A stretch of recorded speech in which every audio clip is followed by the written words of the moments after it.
simples spectateurs.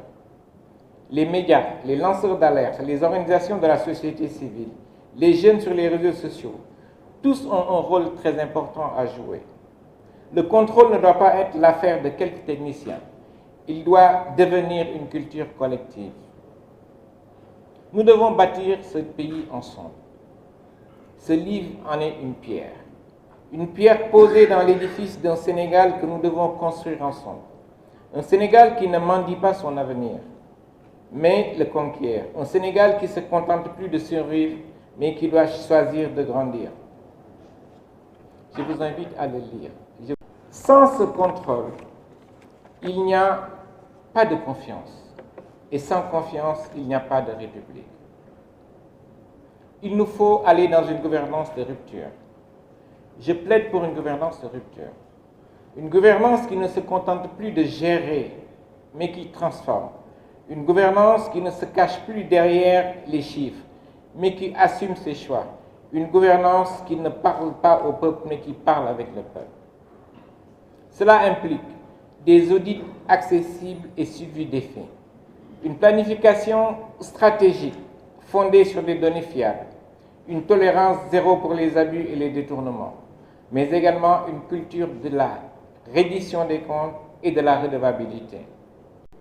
Car, comme le disait Frantz Fanon, chaque génération doit, dans une relative opacité, découvrir sa mission, la remplir ou la trahir. Ne trahissons pas la nôtre. Merci.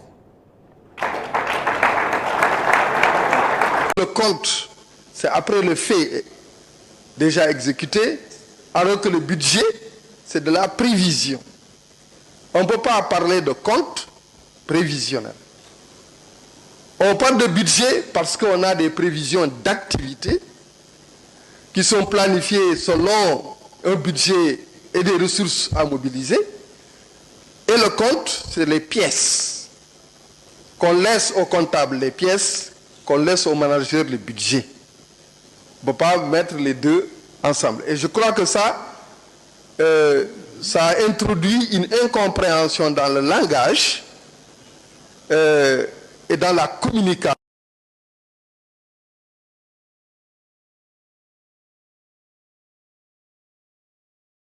Des agences.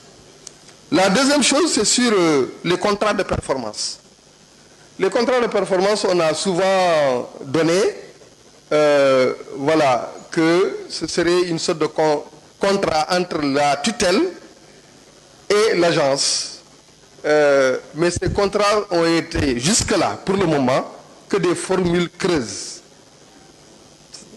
Et ça a même, peut-être même créé des préjudices aux agences, puisqu'un contrat signé est normalement une ressource crédibilisée, mais si on fait de la budgétisation sur la base d'un contrat de performance, évidemment, après, derrière, il n'y a pas de mobilisation, on fausse toute la planification de l'agence. Et il a fait une belle démonstration à la page 131 de l'ouvrage.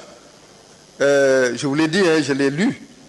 À la page 140, sur la problématique de l'emploi des jeunes, l'auteur Dr Lansana Gagnisaro a constaté que malgré tous les efforts, cette question-là demeure entière.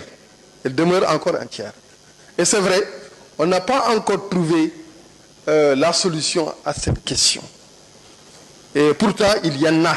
Il y en a, ces questions sur l'emploi des jeunes. Moi, je suis d'avis que nous devons considérer la question de l'emploi des jeunes comme étant un enjeu pour notre pays, un enjeu de souveraineté.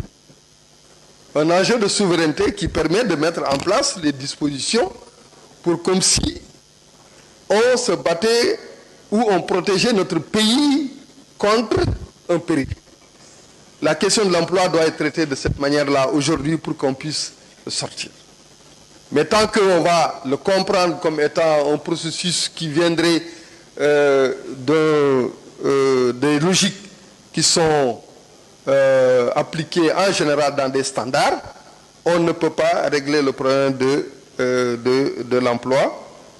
Notre taux d'emploi est à 40%. Cela veut dire que 60% de la